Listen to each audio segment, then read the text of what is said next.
Однажды в просторах интернета мы наткнулись на очаровательное видео, где девочка рассказывает об Уру. Мы решили ее к нам пригласить. Я подумала, если Уру в переводе свадьба, значит там есть и свадебные украшения. Ну, кольца жениха или невесты. Это бастыня называется. Девушки одевают на голову. Мне кажется, такое же есть. Есть, да? Да, есть. Да, бивни мамонта. Бивни мамонта? Да, настоящие. Такие же украшения лежат в музее.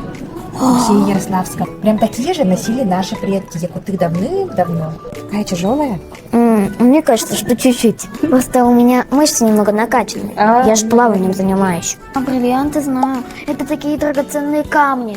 Кажется, бриллиант – это самый прочный материал. А у меня был берег, точнее 2 берега было. Никогда не снимала, даже перед тем, как ложиться спать. Я думала, ко мне вот-вот подкрадется монстр какой-нибудь. Да, любовь это когда очень-очень сильно кого-то ценишь, уважаешь. Семья – это люди, которые очень-очень близки друг от друга. Похожи на друзей, но с другом можно поссориться и убежать, а с родными хоть 100, хоть миллион раз поссоришься, а убежать никак не получится. Дилзары мне очень понравились. Спасибо большое. Ничего себе, Катя. Спасибо большое.